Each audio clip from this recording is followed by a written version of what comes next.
Hello friends, welcome to రుచి వంటిల్లు. ఈరోజు మనం లంచ్ బాక్స్లోకి చాలా టేస్టీగా వెజ్ రైస్ 10 నిమిషాల్లో ఎలా తయారు చేసుకోవాలో చూద్దాము.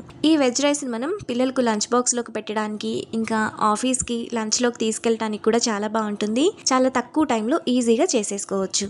సో లేట్ చేయకుండా వీడియోలోకి వెళ్ళిపోదాం.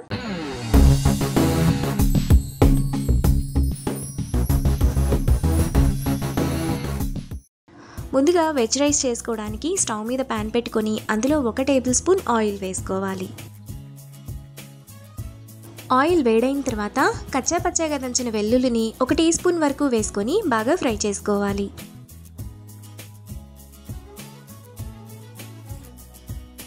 చిన్నులపాయ ఇలా వేగిన తర్వాత అందులో 1 రెమ్మ కరివేపాకు, చిన్న చిన్న ముక్కలుగా కట్ చేసుకున్న 1 క్యారెట్, చిన్న చిన్న ముక్కలుగా కట్ చేసుకున్న 5-6 బీన్స్, 1 క్యాప్సికమ్ను ఇలా సన్నగా కట్ చేసుకొని వేసుకోవాలి. తర్వాత పొడవుగా కట్ చేసుకున్న 2 పచ్చిమిరపకాయలు వేసుకొని 1 నిమిషం పాటు మీడియం ఫ్లేమ్లో బాగా ఫ్రై చేసుకోవాలి.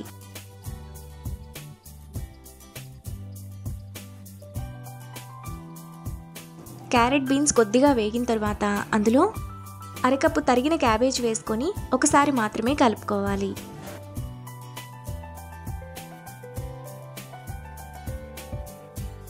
ఇలా కలుపుకున్న తర్వాత అందులో 200 గ్రాముల ఉడికించిన రైస్ను వేసుకోవాలి. ఇప్పుడు టేస్ట్కి తగినంత ఉప్పు వేసుకొని ఒకసారి బాగా కలుపుకోవాలి.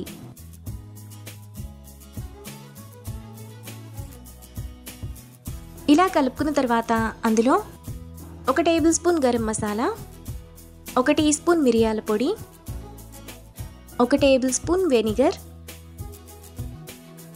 1 టేబుల్ స్పూన్ సోయా సాస్ వేసుకొని మసాలాలన్నీ కూడా అన్నానికి పట్టేలా బాగా కలుపుకోవాలి.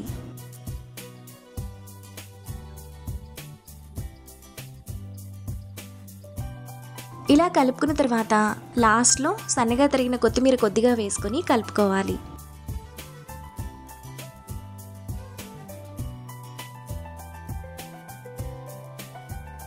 మనకు చాలా టేస్టీగా వెజ్ రైస్ రెడీ అయిపోయింది. ఇప్పుడు ఈ రైస్ను వేడివేడిగా సర్వ్ చేసుకుంటే చాలా బాగుంటుంది. పిల్లలకు లంచ్ బాక్స్లోకి పెట్టడానికి కూడా బాగుంటుంది. చల్లారిన తర్వాత కూడా మంచి ఫ్లేవర్తో చాలా బాగుంటుంది. అంతే, ఎంతో సింపుల్గా టేస్టీగా చేసుకునే వెజ్ రైస్ రెడీ. ఈ రెసిపీని మీరు కూడా ట్రై చేసి మీకు టేస్ట్ ఎలా కుదిరిందో నాకు కామెంట్స్లో షేర్ చేయండి. ఈ వీడియో కనుక మీకు నచ్చినట్లయితే లైక్ చేసి, షేర్ చేసి, సబ్స్క్రైబ్ చేయండి.